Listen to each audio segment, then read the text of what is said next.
Jangan lupa buat support channel YouTube Ketapang TV Jurnal dengan cara di like, comment, and subscribe. Jangan lupa aktifin juga tombol lonceng notification-nya ya.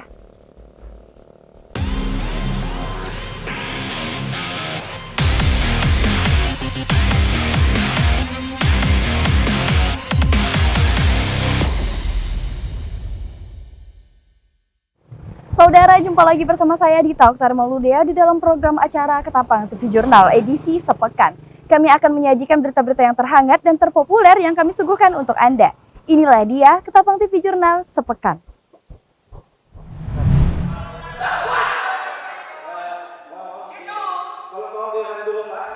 RDP kedua antar PT SMP dan masyarakat Desa Batudaya berlangsung di gedung DPRD Kabupaten Ketapang pada Kamis 15 April 2021 kemarin. Dalam rapat dengar pendapat tersebut terwujudnya keputusan bersama. Kesepakatan kedua belah pihak diantaranya soal konversi lahan dan kompensasi yang diberikan pada 31 Juli mendatang. Kemudian juga soal penambahan petani plasma dan luas lahan yang akan disesuaikan pengukuran kembali oleh pihak perusahaan bersama masyarakat dan pihak terkait lainnya. Perusahaan dihukum adat dikarenakan mengingkari janji atas kesepakatan terhadap hak masyarakat yang telah dibuat di hadapan notaris. Selain itu, hukum adat diberikan karena perusahaan telah mengadu domba aparat BRIMOB dengan warga pada tahun 2014 lalu. Kepala Adat Desa Batudaya Jorben Puram Marinel membenarkan kalau pihaknya telah memberikan hukuman adat terhadap pihak PT SMP yang dalam hal ini berupa tajau dan tua.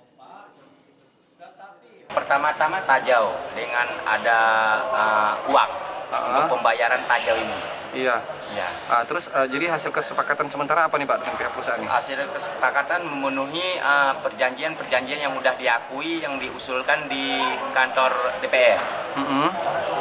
Terus untuk pihak perusahaan sebenarnya apa sih Pak kesalahan fatal mereka sehingga ada hukum adat ini Pak? Mengingkari kesepakatan notaris dengan ada adu domba aparat BRIMOB dengan masyarakat Desa Batudaya tahun 2014. Oh sudah lama itu Pak ya berarti ya? Udah lama. Kalau untuk perwakilan masyarakat udah diterima Pak. Secara adat Desa Batudaya udah kami terima, udah kami selesaikan, udah kami putuskan. Berarti ke depan tinggal tunggu apa lagi? Kedepannya apabila tidak ada pemenuhi pengakuan mereka yang kami usulkan dan kami tuntut, maka mereka harus membayar adat 2 kali lipat daripada adat yang dilakukan pada hari ini. Oke, boleh tahu Pak minimalnya berapa, nominalnya berapa tadi Pak penyerahan uang adat itu? Uangnya tadi ditambah pembayaran ini dengan pengganti pembiayaan operasional kita 20 juta Pak. Dan itu dipenuhi oleh pihak perusahaan? Dipenuhi Pak. Ya terakhir harapan saya jangan sampai melanggar perilaku perbuatan adat yang seperti ini lagi. Penuhi kewajiban-kewajiban yang menjadi hak-hak masyarakat Desa Batudaya. Pemberian hukum adat dihadiri perwakilan perusahaan dan telah diterima oleh pihak perusahaan. Namun meskipun demikian pihaknya mengancam akan memberikan sanksi hukum adat 2 kali lipat dari yang telah diberikan jika pihak perusahaan tidak menepati janji yang telah disepakati dalam RDUP di DPRD Kabupaten Ketapang. Dari Kabupaten Ketapang, Dinda Ayu Pratiwi di Tauktar Mauludea mewartakan untuk Ketapang TV Jurnal. Penyerahan beruang madu berjenis Helactos melianus oleh masyarakat bernama Bapak Aci di Desa Mas Bangun, Kecamatan Teluk Batang, Kabupaten Kayong Utara, kepada Balai Konservasi Sumber Daya Alam Kalimantan Barat, Seksi Konservasi Wilayah 1. Penyerahan beruang ini disaksikan juga oleh 1 anggota TNI, 2 anggota dari kepolisian, dan 2 orang anggota dari BKSDA. Beruang berjenis kelamin jantan ini diserahkan Bapak Aci dalam kondisi sehat dan liar. Menurut penuturan Bapak Aci, beruang itu beliau dapat dari temannya ketika bekerja di Dusun Besar Kecamatan Pulau Maya, Karimata. Anak beruang tersebut ditemukan temannya karena terlepas dari induknya ketika dikejar oleh gerombolan anjing. Beruang madu ini juga telah dipelihara selama 2 minggu di Dusun Besar oleh Pak Aci. Beruang madu ini juga diberi makan susu dan buah pisang. Untuk saat ini, beruang madu ini berada di BKSDA Kalimantan Barat Seksi Konservasi Wilayah 1. Sebelum nanti akan diserahkan ke lembaga konservasi yang sesuai dengan habitatnya. Dari Kabupaten Ketapang, Dinda Ayu Pratiwi, Muhammad Naufal mewartakan untuk Ketapang TV Jurnal.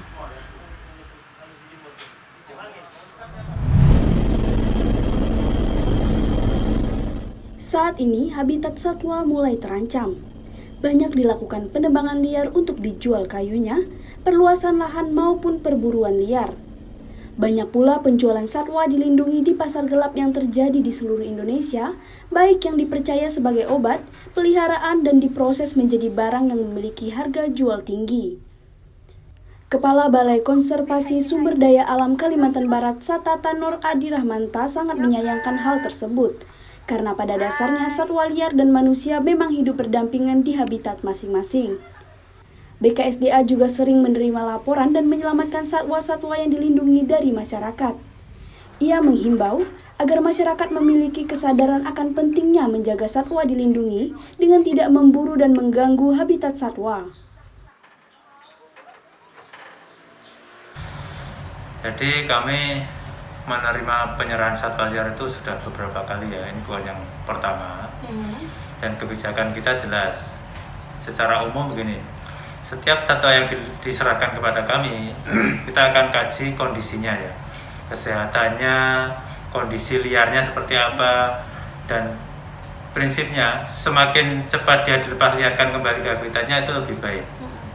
Tentu sesuai dengan hasil kajian tadi, kalau dia sehat dan kondisinya masih liar, nah itu kita lepas liarkan segera, kembalikan ke habitatnya. Itu baik. Jadi memang tantangan konservasi yang terberat itu adalah merubah cara berpikir masyarakat, merubah mindset masyarakat, merubah persepsi masyarakat terhadap satwa liar. Ya. Seringkali masyarakat ini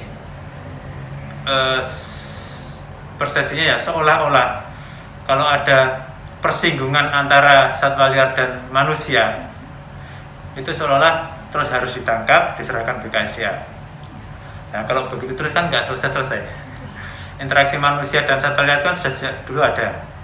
Kami berharap masyarakat menyadari ya, kalau memang sudah ada ketemu satwa liar dan dia sudah ada di habitatnya, ya nggak usah ditangkap. Biar saja dia apa adanya.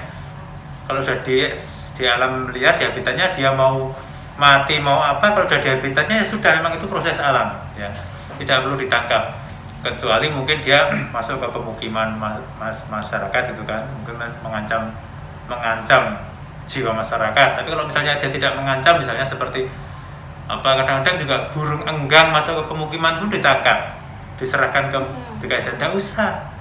Kalau satwa yang tidak berbahaya mereka masuk ke pemukiman, ya sudah, biar saya kan nanti pergi lagi kembali. Nah, itulah yang ingin kami sampaikan ke masyarakat. Mari kita mulai belajar bahwa kita tuh memang bertetangga dengan satwa liar, itu bertetangga dari dulu. Dari dulu bertetangganya, tidak harus lihat satwa liar, harus ditangkap, serahkan BKSDA dulu, terus mau dilepaskan kemana lagi?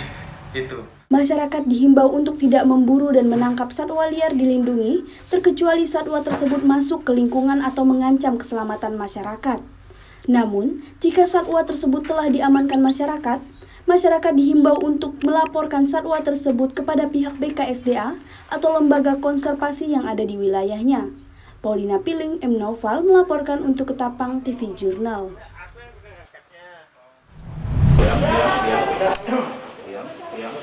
Pada 11 April lalu, sebanyak 113 pengunjung hiburan malam diswab massal oleh petugas penanganan COVID-19 Kabupaten Ketapang. Hasilnya, sebanyak 26 orang terkonfirmasi positif COVID-19. Satuan Tugas Penanganan COVID-19 mengeluarkan surat edaran sebagai langkah pencegahan penularan virus COVID-19 kepada manajemen, pengelola, maupun pemilik tempat hiburan malam untuk menutup sementara kegiatan operasional tempat tersebut selama 10 hari, terhitung sejak tanggal dikeluarkannya surat edaran tersebut. Yang saudara lihat, kami dari Satgas COVID-19 Kabupaten Ketapang, dengan hasil kemarin kami tindak lanjuti dengan penutupan semua lokasi yang kami datangi kemarin. Karena hasil yang didapat, banyak masyarakat kabupaten yang terpapar COVID-19. Sementara kita akan 3 lokasi kita fokuskan, Hotel Borneo, Aston, dan Rangasentap. Selanjutnya, sesuai edaran Bupati yang dikeluarkan pada bulan Februari, kita akan membatasi kegiatan malam sampai dengan pukul 21. Oke, Pak, itu kan ada Hotel Aston dan Borneo. Ya. Apakah itu yang ditutup tuh hanya pubnya atau hotelnya juga, Pak? Kita awal pub, kemudian mungkin selanjutnya seluruh pegawai yang ada di Aston kita akan lakukan PCR test. Oke, selain hiburan malam, apalagi target yang bakal dilakukan gugus tugas ke depan, Pak? setiap ada kerumunan kita pasti akan bubarkan. Jadi karena situasi sekarang untuk zona Ketapang itu udah meningkat dari kuning menjadi oranye, mau tidak mau, suka atau tidak suka, kami akan lakukan pembubaran untuk pengumuman masa-masa yang ada di Kabupaten. Dengan status Kabupaten Ketapang yang telah meningkat menjadi zona oranye, Satuan Tugas Penanganan COVID-19 akan lebih gencar lagi untuk men-tracing dan melakukan upaya-upaya serta himbauan yang humanis kepada masyarakat untuk menerapkan protokol kesehatan lebih ketat lagi. Dari Kabupaten Ketapang, Paulina Piling M. Noval melaporkan untuk Ketapang TV Jurnal. Dari hasil surat edaran Satuan Tugas Penanganan COVID-19 di Kabupaten Ketapang yang meminta kepada 3 tempat hiburan malam untuk menutup kegiatan operasional tempat tersebut sementara waktu, Satuan Tugas Penanganan COVID-19 Kabupaten Ketapang yang dipimpin langsung oleh Wakil Bupati Ketapang Farhan lakukan pengecekan 3 tempat hiburan malam, yaitu di Hotel Aston, Hotel Borneo, dan kafe di Pasar Rangga Sentap. Dari hasil razia tersebut, 2 tempat yaitu Hotel Borneo dan Aston telah menutup pub milik mereka. Sementara itu, beberapa kafe di Pasar Rangga Sentap masih beroperasi dan langsung ditindak untuk menutup kafe dan membubarkan para pengunjung. Kegiatan operasi penertiban tempat-tempat hiburan kafe pada malam hari ini adalah terkait dengan pada saat beberapa waktu yang lalu kita melakukan swab kepada pengunjung tempat hiburan maupun di kafe, dan ternyata ada 3 tempat hiburan, yaitu yang hiburan di Hotel Borneo maupun di Hotel Aston dan di Rangga Sentap. Dan pada hasilnya terkonfirmasi itu cukup banyak. Jadi kita memastikan pada malam hari ini sesuai dengan perintah kita bahwa mereka harus menutup sementara kegiatan hiburannya itu, sehingga kita malam ini operasi untuk memastikan mereka menutup atau tidak. Dan alhamdulillah di Hotel Borneo, Hotel Aston, dan Rangga Sentap itu sudah, yang Rangga Sentap katakanlah hampir 90% itu tutup.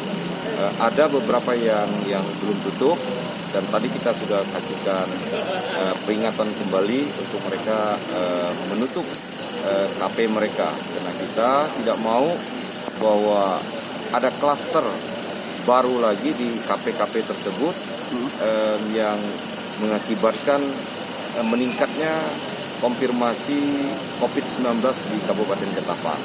Nah, selain itu juga kita tahu bahwa sudah beberapa hari ini umat Islam melaksanakan ibadah puasa pada bulan suci Ramadan ini. Dan tentu umat Islam dalam menjalankan ibadah puasa di bulan suci Ramadan ini perlu ketenangan. Nah, sehingga kita perlu melakukan penertiban tempat-tempat hiburan supaya umat Islam yang menjalankan ibadah puasa itu dapat ketenangan, khusyuk, dan tidak ada katakanlah gangguan-gangguan. Dan ini juga dalam rangka kita mengoreksi, melihat ya surat edaran bupati itu dipatuhi atau tidak. Dan alhamdulillah surat edaran bupati itu ada yang sudah mematuhi dan ada juga yang belum. Nah, malam ini kita juga mengingatkan supaya pemilik kafe, pemilik rumah hiburan, tempat hiburan itu mematuhi surat edaran bupati. Dan ini bukan menjadi sebuah kegiatan yang pertama dan terakhir. Kami akan terus melakukan pemantauan sampai kepada tingkat kepatuhan masyarakat itu tinggi gitu, dalam rangka supaya kita tadi dapat mengurangi atau mengatasi melakukan penurunan penyebaran COVID-19 di Kabupaten Ketapang. Terkait dengan kegiatan-kegiatan yang kita lakukan pada malam hari ini, selain kita memberikan himbauan, kita juga mendukung kepada instansi terkait untuk memberikan sanksi yang tegas terhadap baik itu para pelaku usaha maupun bagi para pengunjungnya.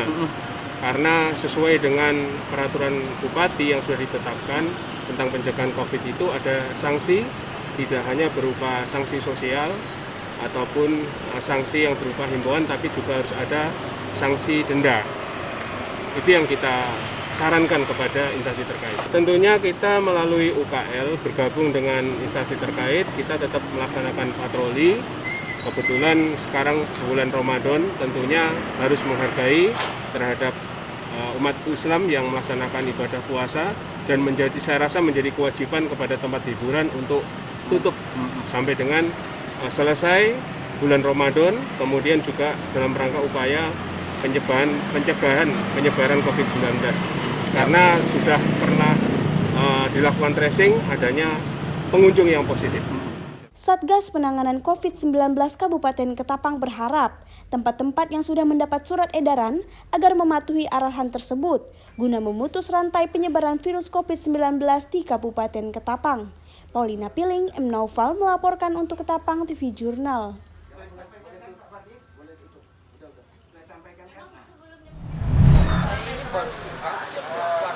Anggota saya 6 positif. Jangan minggirkan Anda aja. Kami udah baik. Aduh apa? Ditetapkan sebagai zona oranye, Satuan Tugas Penanganan COVID-19 Kabupaten Ketapang lebih ketat menerapkan aturan pembatasan aktivitas masyarakat sesuai perintah Gubernur Kalimantan Barat Sutarmiji. Saat melakukan razia kepada warkop dan kafe, petugas sempat cekcok dengan pemilik warkop yang merasa aturan tersebut tidak adil. Keadaan sempat memanas pula saat petugas membubarkan para pengunjung dan pemilik warkop beradu argumen dengan petugas.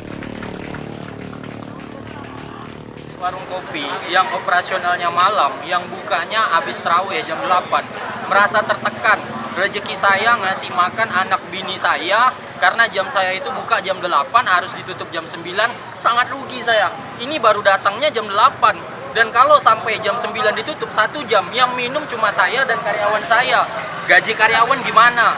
Kemudian anak saya pampers, popok, susu bagaimana? Kemudian istri saya makan bagaimana?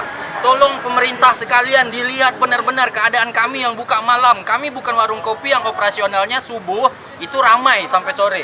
Kalau warung kopi yang ada di pasar sana, bukanya subuh sampai malam, mereka ada pelanggan. Kami baru ada pelanggan itu malam. Tolong kerjasamanya juga, kasih kami solusi juga.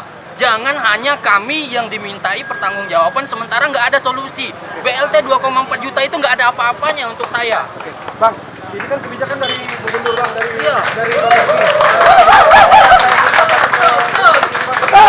Bapak Gubernur, kami mohon maaf. Bapak Gubernur, kami mohon maaf. Kalau Bapak Gubernur mau, kami minta keadilan. Kalau mau tetapkan keadilan, jangan bedakan operasional dari subuh dengan operasional dari malam. Kalau memang ada pembatasan jam, jangan bedakan warung kopi yang buka pagi sampai sore dengan warung kopi yang buka malam. Mereka rezekinya panjang loh, Bapak Gubernur, 12 jam. Kami rezekinya hanya dikasih 1 jam. Itu aja Bapak Gubernur. Setelah beberapa saat diberikan penjelasan oleh petugas, pemilik warkop tersebut akhirnya berkemas dan menutup warung kopi miliknya. Harapannya agar pemerintah memberikan solusi yang terbaik bagi para pelaku usaha yang ekonominya terdampak akibat pandemi COVID-19. Paulina Piling, M. Naufal melaporkan untuk Ketapang TV Jurnal.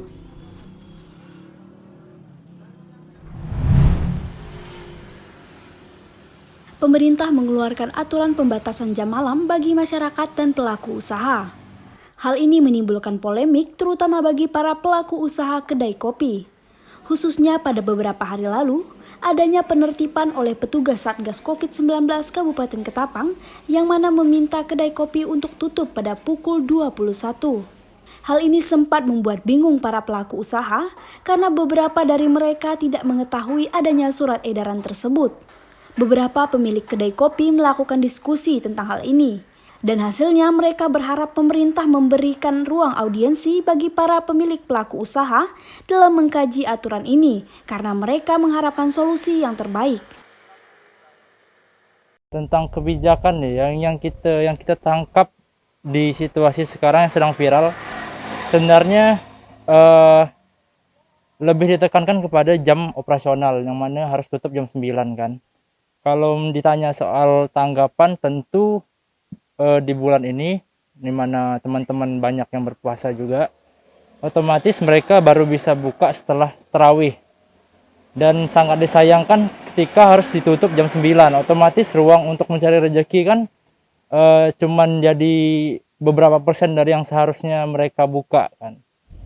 Jadi di situ letak kebingungan mereka, sedangkan ketika mereka mau melancarkan dari promosi di siang hari juga kondisinya lagi puasa, jadi tidak maksimal gitu.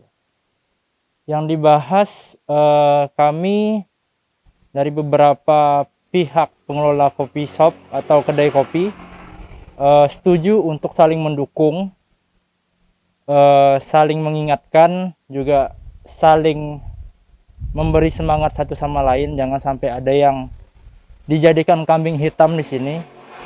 Terus yang kedua, kami berharap nanti ini enggak cuma untuk kedai kopi ya, untuk beberapa usaha juga mungkin bisa dikumpulkan untuk audiensi mengenai kejelasan dari kebijakan yang sedang dijalankan ini. Harapannya nanti ketika kita audiensi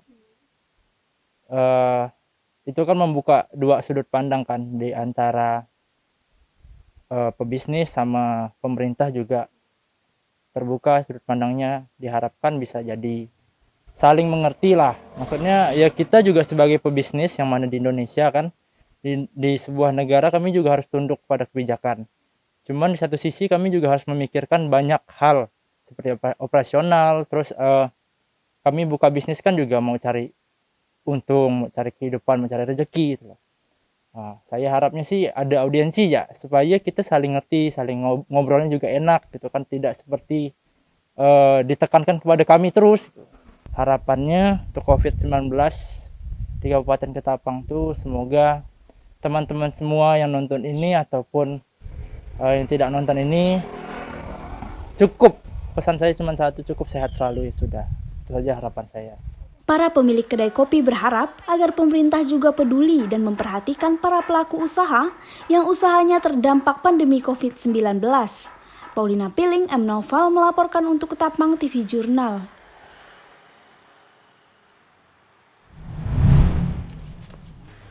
Kasus COVID-19 di Kabupaten Ketapang kian meningkat, membuat Kabupaten Ketapang menjadi daerah dengan zona oranye penyebaran COVID. Hal ini berdampak pula bagi sistem perkuliahan di Politeknik Negeri Ketapang. Tim Ketapang TV Jurnal berkesempatan melakukan wawancara langsung dengan Direktur Politeknik Negeri Ketapang, Endang Kuswana. Dari hasil surat edaran resmi dari Gubernur Kalimantan Barat dan Bupati Kabupaten Ketapang tentang pemberhentian sementara sistem pembelajaran tatap muka, pada tanggal 22 April kemarin Politeknik Negeri Ketapang juga menindaklanjuti edaran tersebut untuk melakukan kuliah secara daring kembali. Politeknik Negeri Ketapang merasa siap untuk melaksanakan perkuliahan secara daring ini, walaupun dari kuesioner yang telah disebarkan kepada mahasiswa bahwa mahasiswa merasa perkuliahan secara daring ini kurang efektif. Politeknik Negeri Ketapang juga telah memperpanjang pemberian pinjaman rusunawa yang digunakan sebagai rumah singgah bagi petugas medis. Endang Kuswana juga menghimbau untuk masyarakat Ketapang dapat disiplin dalam mematuhi protokol kesehatan agar dapat menurunkan angka COVID-19 di Kabupaten Ketapang.